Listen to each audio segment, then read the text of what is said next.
أعوذ بالله من الشيطان الرجيم بسم الله الرحمن الرحيم ألف لام ميم را تلك آيات الكتاب والذي أنزل إليك من ربك الحق ولكن أكثر الناس لا يؤمنون الله الذي رفع السماوات بغير عمد ترونها ثم استوى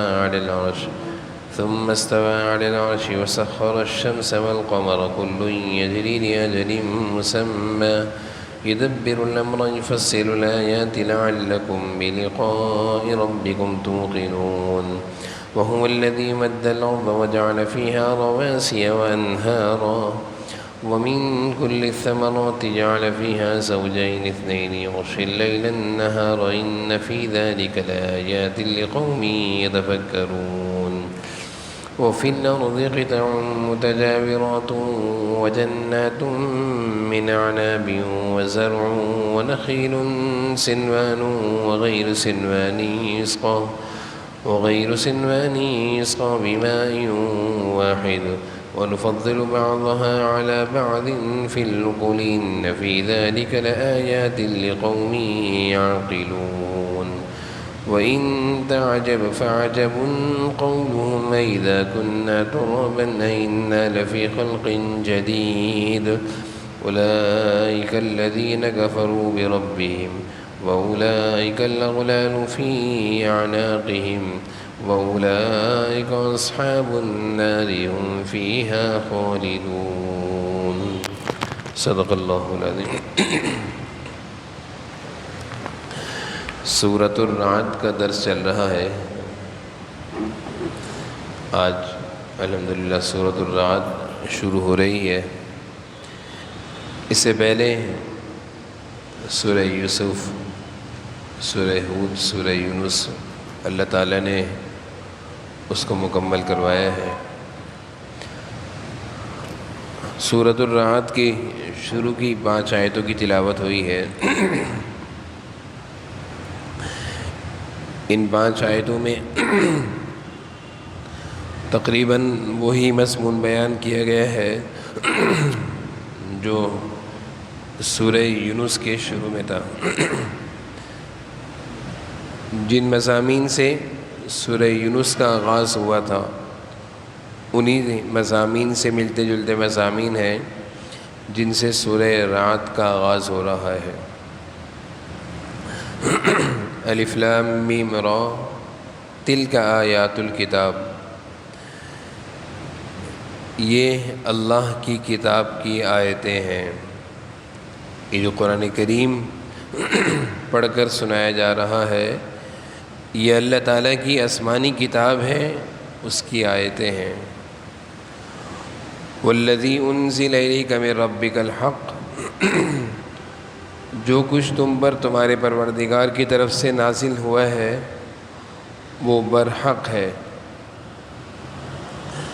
ولکن اکثر الناس لا یؤمنون، لیکن اکثر لوگ ایمان نہیں لا رہے۔ حضور صلی اللہ علیہ وسلم کو اللہ تعالیٰ خطاب کر رہے ہیں والذی انزل، جو کچھ نازل کیا گیا ہے الیک، آپ کی طرف۔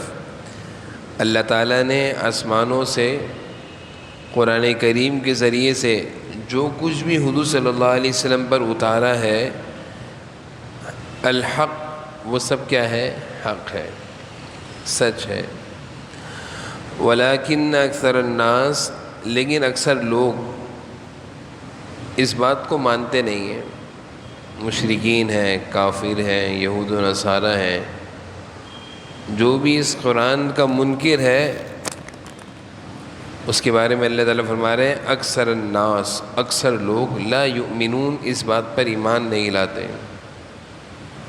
کیا بات ہے کہ یہ کتاب اللہ کی ہے اور اللہ کی طرف سے نازل کردہ ہے اور یہ حق اور سچ ہے۔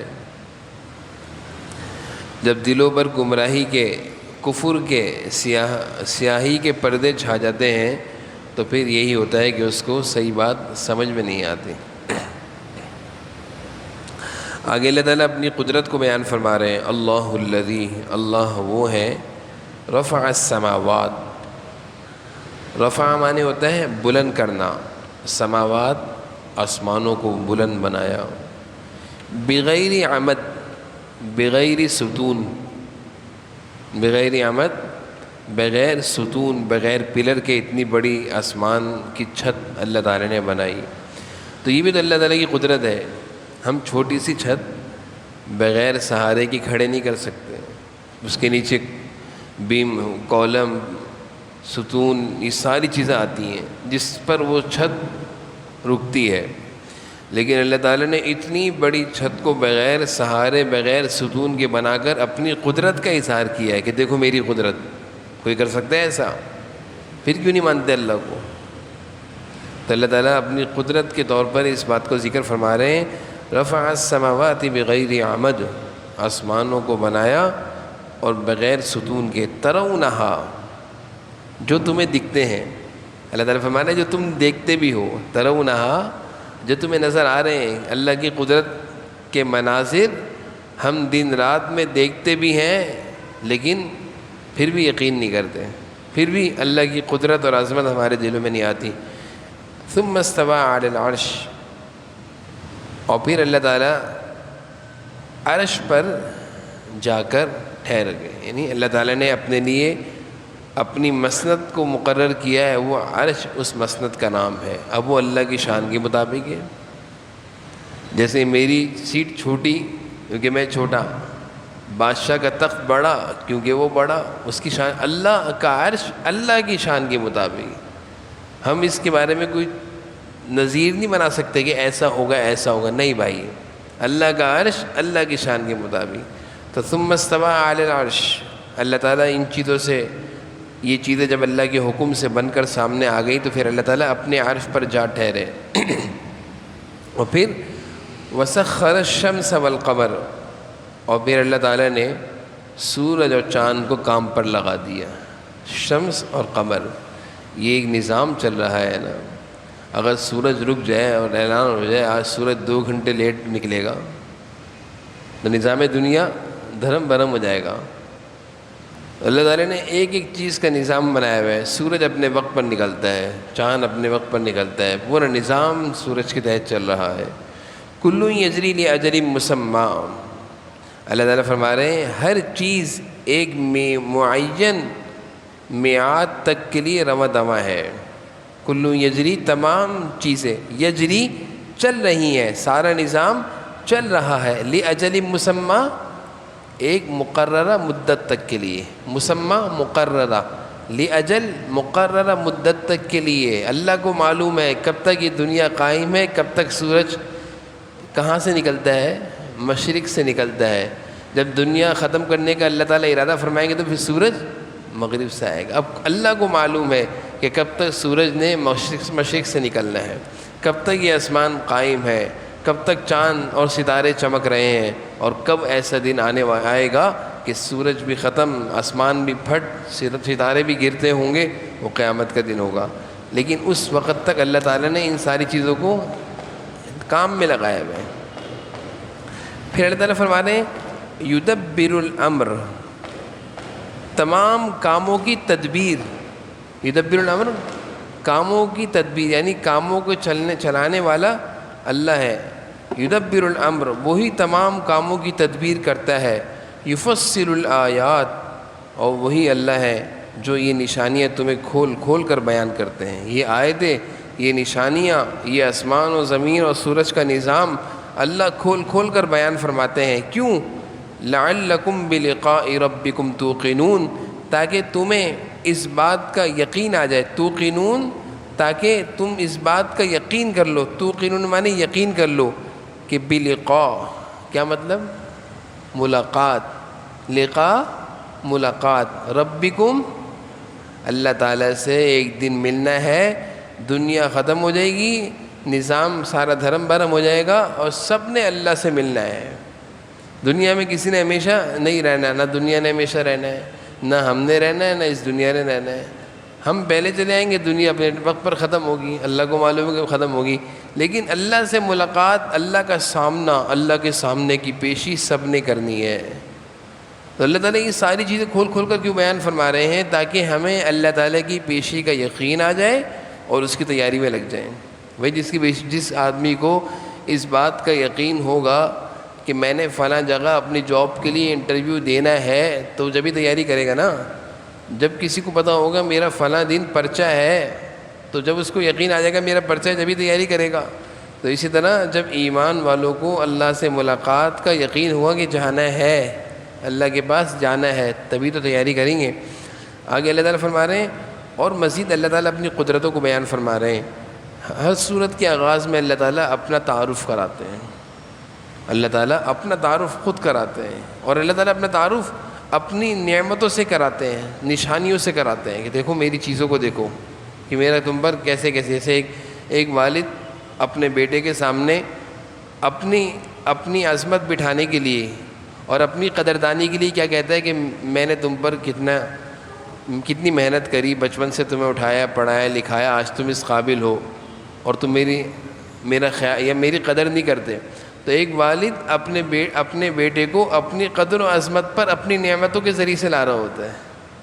اسی طرح اللہ تعالیٰ اپنے بندوں کو اپنا تعارف اپنی نعمتوں کے ذریعے سے کرا رہے ہیں۔ آسمان بھی اللہ کی ایک نعمت ہے، زمین چاند ستارے۔ آگے دیکھیں مزید اللہ تعالیٰ اپنا تعارف کرا رہے ہیں، وَهُوَ الَّذِي مَدَّ الْأَرْضَ، وہی ذات ہے مد الارض، مدہ مانے پھیلانا بچھانا، ارض زمین کو، مدہ مانے پھیلائی، الارض زمین کو اللہ نے پھیلائی بچھائی، وجعل فیہا، اور اس زمین میں اللہ تعالیٰ نے رواسیا و انہارا، اور اس زمین میں اللہ تعالیٰ نے پہاڑ، رواسیا مانے پہاڑ، و انہار اور نہریں۔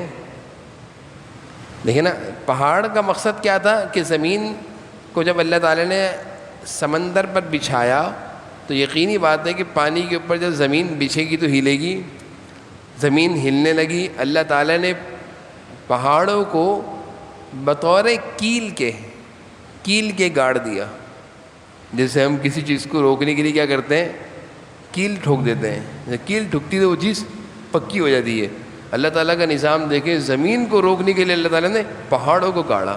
تو جب آپ پہاڑوں کو دیکھا کریں نا تو یہ سمجھ کر دیکھا کریں یہ اللہ کی کیلیں ہیں۔ ہماری کیل کتنی بڑی ہوتی ہے، اتنی ہوگی، اس سے زیادہ بڑی ہوگی۔ یہ ہماری کیلیں ہیں نا، انسانوں کی ہاتھ کی کیل ہے کسی چیز کو ٹھوکنے کے لیے۔ اللہ تعالیٰ کی کیل پہاڑ ہیں۔ اللہ فرما رہے ہیں میں نے پہاڑوں کو زمین پر گاڑا تاکہ یہ پہاڑ تمہیں لے کے ہلے نہ، زمین تمہیں لے کے ہلے نہ، زمین اپنی جگہ ٹھہر جائے، رک جائے اور تم آرام سے چلو پھرو۔ اگر اللہ تعالیٰ یہ نہ کرتے تو ہم ایسے ہی ہلتے جیسے سمندر پر کشتی ہلتی ہے، ہم زمین پر ایسے ہی ہلتے چلتے پھرتے جیسے سمندر پر کشتیاں ہلتی ہیں، اور پھر ہم اتنے بڑے بڑے گھر بھی نہیں بناتے، پھر اتنی بڑی بڑی عمارتیں بھی نہیں بنتی۔ تو اللہ تعالیٰ نے ہم پر احسان کیا، انعام کیا کہ زمین پر پہاڑوں کو گاڑ دیا، وانہارا، اور زمین کی خوبصورتی کے لیے اور انسان کی ضرورت کے لیے نہریں چلا دیں۔ نہریں، اس سے زمین کی خوبصورتی بھی ہے اور انسان کی ضرورت بھی ہے۔ اور اللہ کا نظام دیکھیں، عجیب اللہ نے نظام بنایا ہے۔ یہ نہریں انسان کی ضرورت کو پورا کر رہی ہیں، اور ان نہروں کے ذریعے پانی محفوظ ہو رہا ہے۔ دنیا ہمارے ملک کو دیکھ لیں کہ ہمارے ملک میں کچھ علاقے ایسے ہیں جہاں پہ پورے سال برف پڑتی ہے، جمی رہتی ہے، پڑی رہتی ہے، ٹھنڈے علاقے جن کو کہا جاتا ہے، اور پورے سال وہ برف پگھلتی ہے۔ 2 مہینے پڑتی ہے، آسمان سے گرتی ہے، 10 مہینے پگھلتی ہے۔ وہ برف پگھلتی ہے تو اس برف سے چھوٹی چھوٹی نہریں بنتے بنتے بڑے نہریں اور دریاؤں کی شکل اختیار کر جاتی ہے۔ وہ نہریں اور وہ دریا پورے سال بہتے ہیں، جس سے انسان اپنی ضرورت پوری کرتا ہے۔ آپ کو پتہ ہے ہماری ضرورت، بھائی لائن کا پانی کی زیادہ اہمیت ہے کنویں اور بورنگ کے پانی کی؟ کنویں اور بورنگ کا پانی تو کوئی پیتا نہیں ہے۔ لائن کا پانی کیا ہوتا ہے؟ دریا کا پانی، سمندر کا پانی نہیں ہوتا، دریا کا پانی، نہروں کا پانی۔ اور نہروں کا پانی کیا ہوتا ہے کہ اللہ تعالیٰ 2 مہینے برف برساتے ہیں، خوب برساتے ہیں۔ وہ برف اللہ تعالیٰ ایک طریقے سے ہمارے لیے سیو کر دیتے ہیں۔ آپ ٹھنڈے علاقوں میں جائیں تو برف پورے سال پگھلتی ہے، ان سے نہریں بنتی ہیں، ان نہروں سے ہماری ضرورت پوری ہوتی ہے۔ اب آپ سوچیں کہ وہ جو علاقے ہیں جہاں برف پڑ رہی ہے وہاں برف نہ پڑے تو پورے سال ہماری پانی کی ضرورت کہاں سے پوری ہوگی؟ اور اگر آپ سوچیں کہ برف بجائے وہاں کی یہاں پڑنا شروع ہو جائے تو ہم برف کو محفوظ کر سکتے ہیں، کیونکہ برف ٹکتی ہے پہاڑوں پر اور اوپر سے پگھلتی ہے، یہاں تو ساری برف ضائع ہو جائے گی۔ نظام دیکھیں اللہ تعالیٰ کا، سمجھ میں آ رہا ہے؟ اللہ کا نظام دیکھیں۔ جب آپ ان علاقوں میں جائیں گے تو آپ ان چیزوں کو دیکھیے گا کہ کیا نظام ہے، کیوں یہاں برف گری اور کیوں یہاں برف جمی رہتی 10 مہینے اور کیوں پگھلتی رہتی ہے۔ پورے سال نہریں بہہ رہی ہیں، پورے سال نہریں بہتی ہیں۔ وہ نہریں کہاں سے بہہ رہی ہیں؟ وہ برف پگھل کر نہریں بن رہی ہیں۔ اللہ نے جگہ جگہ قرآن میں فرمایا نا وَأَنْهَارًا، ہم نے نہریں بنائی ہیں، کوئی انسان نہیں بنا سکتا، ہم سے ایک ڈیم نہیں بنتا، ہم نہریں کہاں سے بنائیں گے؟ ہم پانی کو سیو نہیں کر سکتے، اللہ تعالیٰ نے پانی کو سیو کرنے کے لیے اس کو برف بنایا تاکہ تھوڑی تھوڑی پگھلے، زیادہ نہ پگھلے۔ بارش ہوتی ہے ایک دم پانی آ جاتا ہے، برف پگھلتی ہے آہستہ آہستہ، ضرورت کے بقدر۔ اللہ تعالیٰ کی قدرت کو یہاں بیان ہو رہی ہے، اس لیے میں آپ لوگوں کو سمجھا رہا ہوں۔ وَمِن كُلِّ الثَّمَرَاتِ، آگے اللہ تعالیٰ فرما رہے ہیں پھلوں کے بارے میں، وَمِن كُلِّ الثَّمَرَاتِ، اور اس میں یعنی زمین میں ہر قسم کے پھلوں کو جوڑے جوڑے پیدا کیا۔ ثمرات مانے ہر قسم کے پھل، جعل فیہا، اس میں یعنی زمین میں بنائے، زوجین اثنین، جوڑے جوڑے سے مراد کیا ہے؟ کھٹے میٹھے، کالے سفید، اس طرح کے پھل اللہ تعالیٰ نے زمین میں بنائے ہیں۔ یعنی مختلف قسم کے جوڑے ہیں زمینوں میں، کچھ پھل ایسے ہوتے ہیں جو بہت میٹھے ہوتے ہیں، کچھ کھٹے ہوتے ہیں، کچھ پھلوں کی رنگتیں سفید تو کچھ کی پیلی، رنگتوں الگ الگ ہوتی ہیں، ذائقے الگ الگ ہوتے ہیں، ٹیسٹ الگ الگ ہوتے ہیں، ہر چیز اللہ تعالیٰ نے فرما رہے ہیں زوجین اثنین، ہم نے پھلوں کو جوڑا بنایا۔ پھر اللہ تعالیٰ رات اور دن کو ذکر فرما رہے ہیں، یغشی اللیل النہار، اور دن کو رات کی چادر اڑا دیتے ہیں۔ دن کو یغشی مانے اڑانا، اوڑھنا، لیل رات کی چادر، النہار دن پر رات کی چادر اللہ تعالیٰ کیسے ڈالتے ہیں کہ سارا دن کی روشنی ختم ہو جاتی ہے۔ ایسے کمرے میں اندھیرا کرنے کے لیے ہم کیا ڈالتے ہیں؟ چادریں ڈالتے ہیں، پردے ڈالتے ہیں، کمرے میں اندھیرا آیا تھا۔ اللہ تعالیٰ اس پوری دنیا میں اندھیرا کرنے کے لیے کیا کرتے ہیں کہ دن پر رات کی چادر ڈال دیتے ہیں، اندھیرا آیا تھا۔ ان فی ذلک لآیات لقوم یتفکرون، اللہ تعالیٰ فرما رہے ہیں اس میں نشانی ہے ان لوگوں کے لیے جو غور و فکر کریں۔ دیکھیں ہم غور و فکر کر رہے ہیں اس وقت، میں آپ کو کوشش کر رہا ہوں کہ ہم غور و فکر کی طرف جائیں، کیونکہ اللہ تعالیٰ فرما رہے ہیں غور و فکر کرنے والوں کے لیے نشانی ہے۔ جو سوچے گا اس کو سمجھ میں آئے گا، پڑھتا چلا جائے گا، پتہ نہیں چلے گا، سوچنا چاہیے۔ آگے دیکھیں اللہ تعالیٰ مزید فرما رہے ہیں وفی الارض قطع، اور زمین میں مختلف قطعے ہیں، قطع مانے مختلف حصے ہیں، یعنی زمین کا ایک حصہ بہت اچھا ہے، یعنی اس میں اگانے کی صلاحیت ہے، اور ایک حصہ بنجر ہے۔ ایک زمین ہوتی ہے بڑی کھیتی باڑی ہوتی ہے، ایک زمین ہوتی ہے بنجر ہوتی ہے۔ تو اللہ فرما رہے ہیں وفی الارض قطع، زمین میں مختلف قسم کے قطعے ہیں۔ پھر متجاورات وجنات من اعناب وزرع ونخیل، متجاورات سے مراد آس پاس ہیں، قریب ہیں، اور پھر وجنات من اعناب، اور انگور کے باغات ہیں۔ انگور کا تذکرہ قرآن میں ہے، کھانا چاہیے انگور۔ وجنات من اعناب، اور انگور کے باغات ہیں۔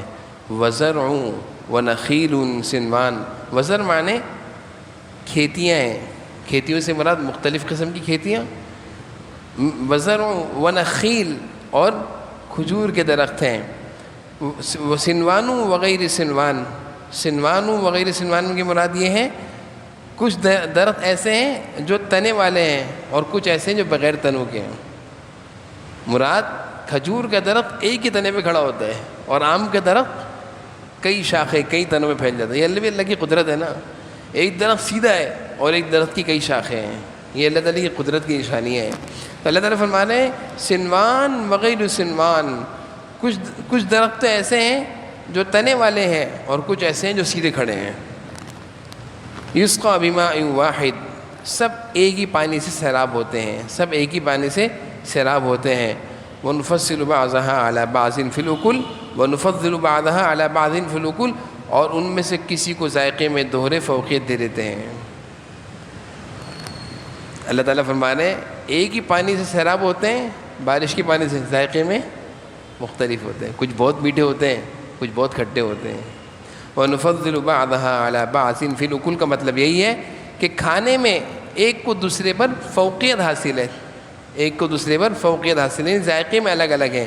إِنَّ فِي ذَلِكَ لَآيَاتٍ لِقَوْمٍ يَعْقِلُونَ، بے شک ان ساری باتوں میں نشانیاں ہیں، یہ ساری باتیں ان لوگوں کے لیے نشانیاں ہیں جو سوچنے سمجھنے کی عقل رکھتے ہیں، صلاحیت رکھتے ہیں۔ سمجھدار اور دانش مند لوگ ان چیزوں سے سبق لیتے ہیں۔ آگے دیکھیں، آگے اللہ تعالیٰ فرما رہے ہیں کہ یہ کافر لوگ تعجب کرتے ہیں اس بات پر کہ ہم مرنے کے بعد مٹی ہو جائیں گے، قبر میں چلے جائیں گے تو مٹی ہو جائیں گے، تو مٹی ہونے کے بعد اللہ تعالیٰ دوبارہ کیسے زندہ کریں گے؟ یہ کافروں کا ایک سوال تھا جو میں نے عرض کیا اور آگے بھی آتا رہے گا۔ ان کے ذہنوں میں یہ بات آتی تھی اور وہ اس بات کو پھیلاتے تھے تاکہ لوگوں کو ذہن خراب کریں۔ مقصد کیا تھا؟ یہ بتانا کہ بھئی دنیا کی زندگی جتنے مزے کرنے کر لو آپ، اس کے بعد کچھ نہیں ہے، مر جائیں گے، مٹی ہو جائیں گے، ختم ہو جائیں گے۔ تو دوبارہ کی زندگی کو وہ لوگ انکار کرتے تھے۔ اللہ تعالیٰ اس چیز کو بیان فرما رہے ہیں وَإِن تَعْجَبْ، اور اگر تمہیں ان کافروں پر تعجب ہوتا ہے کہ ان کا یہ کہنا واقعی عجیب بات ہے، کافروں کی یہ بات واقعی عجیب ہے۔ وَإِن تَعْجَبْ، اگر تمہیں تعجب ہوتا ہے، اور فَعَجَبٌ قَوْلُهُمْ، اور ان کی یہ بات واقعی تعجب کی ہے۔ فعجب مانے واقعی تعجب کی بات ہے، قولہم ان کی یہ بات، کیا بات؟ اذا كنا ترابا انا لفی خلق جدید، کہتے ہیں کیا جب ہم مٹی ہو جائیں گے تو کیا سچ مچ میں ہم دوبارہ پیدا کیے جائیں گے؟ اذا كنا ترابا، کیا جب ہم مٹی ہو جائیں گے، انا لفی خلق جدید، جدید مانے دوبارہ نئے سرے سے پیدا کیے جائیں گے۔ آگے اللہ تعالیٰ فرما رہے ہیں اولئک الذین کفروا بربہم، یہی لوگ ہیں جو مرنے کے بعد کی زندگی کا انکار کرتے ہیں، تو یہی لوگ ہیں جو اپنے رب کا بھی انکار کرتے ہیں۔ کفروا بربہم، کفر کرتے ہیں اپنے رب کے ساتھ۔ وَأُولَئِكَ الْأَغْلَالُ فِي أَعْنَاقِهِمْ، اور یہی وہ لوگ ہیں جن کے گلوں میں طوق پڑے ہوئے ہوں گے کل قیامت کے دن۔ یہ مرنے کے بعد کی زندگی کا انکار کرنے والے، اللہ کا انکار کرنے والے کافر، کل قیامت کے دن اغلال، طوق، اغلال سے مراد طوق، اعناق، گردنوں میں طوق پڑے ہوئے ہوں گے، جہنم کے طوق، آگ کے طوق ان کی گلوں میں ہوں گے۔ اولئک اصحاب النار، اور یہی لوگ دوزخ والے ہیں، ہم فیہا خالدون، اور یہ اس میں ہمیشہ رہیں گے۔ تو سورہ رعد کی ابتدائی آیتوں میں اللہ تعالیٰ نے آسمان و زمینوں کی نشانیوں کے ذریعے، آسمان و زمین اور قدرت کے جو مناظر ہیں اس کے ذریعے اللہ تعالیٰ نے اپنا تعارف کرایا کہ اللہ کو پہچانو، اللہ کو مت بھولو۔ اللہ تعالیٰ ہمیں سمجھنے کی عمل کی توفیق نصیب فرمائے۔ نیچے سے بہشتی سے بولیے الحمدللہ رب العالمین۔